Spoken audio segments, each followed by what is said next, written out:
The attic door groaned like something alive as I pushed it open. It had been swollen shut by years of humidity, and a cloud of dust billowed out to greet me. I climbed the ladder into the suffocating darkness, a space cluttered with memories. Old trunks, broken furniture, and boxes upon boxes filled the room. My flashlight beam cut through the gloom, landing on a wooden chest I knew instantly. It was my father's. My heart pounded as I knelt beside it. My fingers had just brushed the lid when a sharp voice cut through the silence.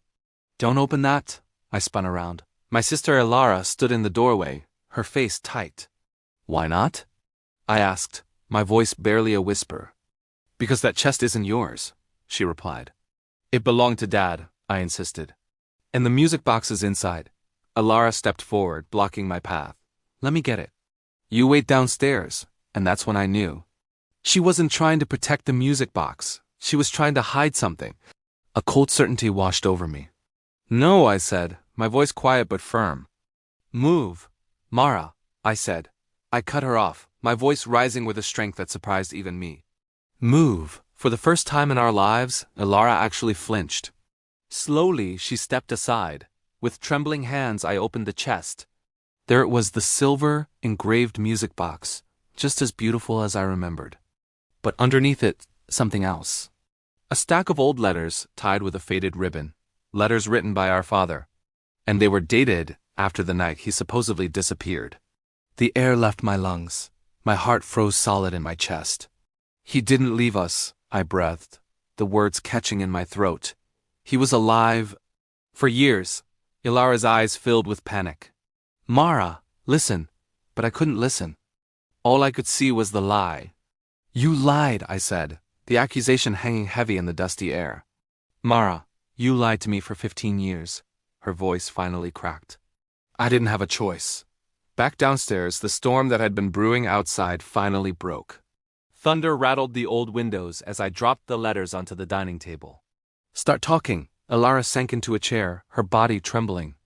"Dad didn't leave," she began, her voice barely audible. "Mom kicked him out. He kept writing.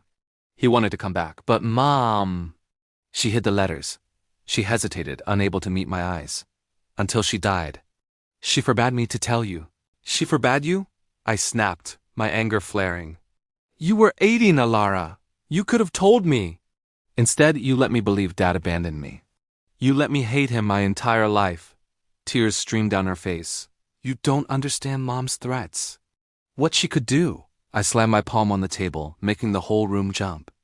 "This house ruined us," Elara whispered, pleading. "It wasn't me you should hate. It was her." My gaze fell to the music box. "Then why did she leave me this?" I asked, my voice raw. Elara's hesitation was my answer.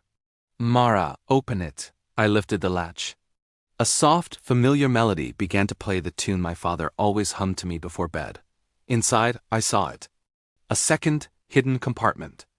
I pushed it gently, and with a soft click, a folded sheet of paper sprang up, my mother's handwriting. With shaking hands, I unfolded it. The thunder shook the house as I began to read her words aloud. "Mara, if you're reading this, the truth is no longer mine to hide. Your father never abandoned you. He tried to return. I kept him away. Because he discovered what Elara had done." I stopped, my own breath catching. Elara shot to her feet. "Don't read it, Mara, please." But I had to know. My voice trembled as I continued. "Elara caused the fire in the study. The fire they blamed on your father. The fire that could have killed you both. She hid the evidence. She lied to protect herself. I lied to protect her." I looked up, the words feeling like poison on my tongue. "Elara, you started that fire." Her face was a mask of pure terror. "It was an accident," she whispered.